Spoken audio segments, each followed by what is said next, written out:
Exclusive.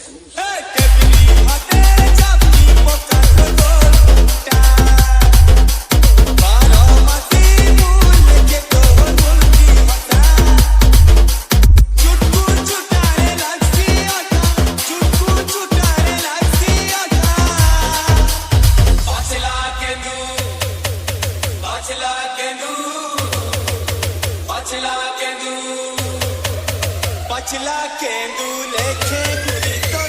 चोनो लालिका पछला केंदू लेखे गुरी तो चोनो लालिका जबरी हटे जाबकी पोका तो बोलूटा बालो मसी फूल के कोमल मुर्गी होता चुटकू चुटाले लगसी ओठा चुटकू चुटाले लगसी ओठा पछला केंदू पछला केंदू लेखे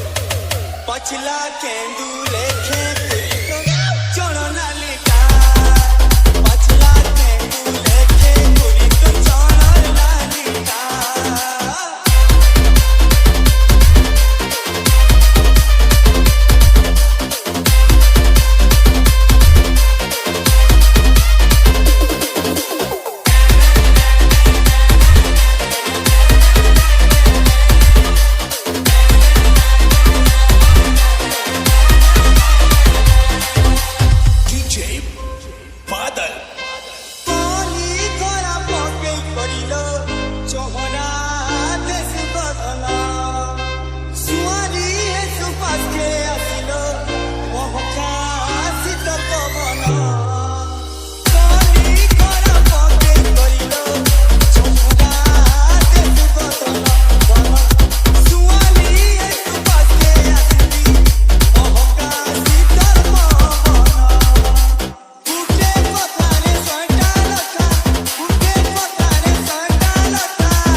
पछला केंदू लेखे गुरी तो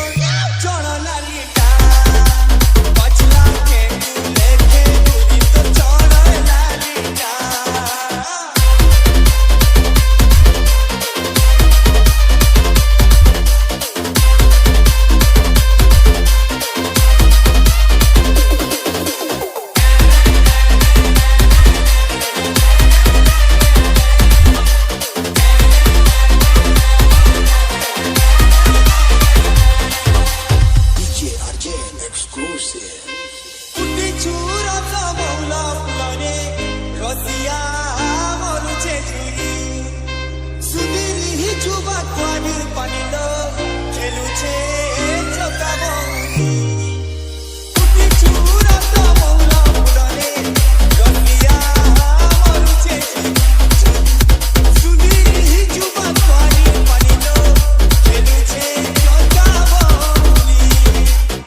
पछला केंदू लेखे